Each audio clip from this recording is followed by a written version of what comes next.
The U.S. Department of Labor is penalizing the Guam Police Department almost $50,000 for not paying its officers overtime for the last quarter of fiscal year 2010.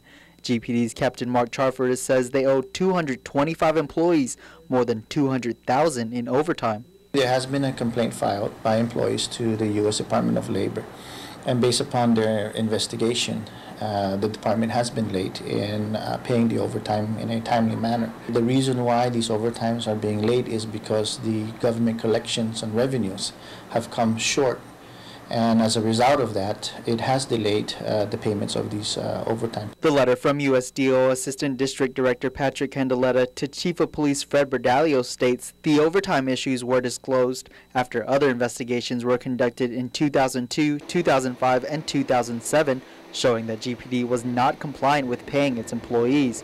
Despite GPD's assurance to the feds of full future labor compliance, Charfus admits the fine was a result of a fourth complaint being filed against the department for lack of overtime payment.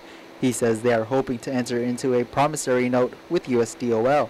We're looking at the fine, however, which is very difficult for the department to pay at this point in time simply because we have a shortfall in our budget. There are many issues that can happen if we don't pay it. We're looking at making a commitment to pay the fines, number one. Number two, if we can't pay the fines because of we're strapped with government revenue, we need to inform the U.S. Department of Labor that we do have an intent to pay.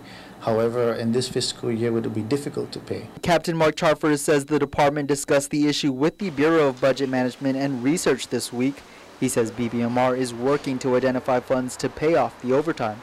Now, the Guam Police Department isn't the only one facing these federal fines. The Department of Corrections confirms that they too were slapped with these same fines from the U.S. Department of Labor last fiscal year. DEPCOR owes its officers about $1.4 million for fiscal year 2010. Agency spokesperson Lieutenant Anton Uggan. We were fined, I believe, $9,000 for violating, I don't know the specifics of the fine, but my understanding was $9,000 for violating overtime regulations. Whether it was paid or not, the money, I don't know if it was paid yet. Uggan says they also accrued more than $200,000 in overtime for the current fiscal year, and the department is concerned they may get slapped with another fine from the feds. That's always a top concern. But you know, we don't have any money right now. But yes, we are trying, you know, do what we can on our side to see how we can get it paid, but a lot of it just really comes down to the availability of funds. Meantime, GPD has less than 30 days to pay the fine or may face interest and penalties.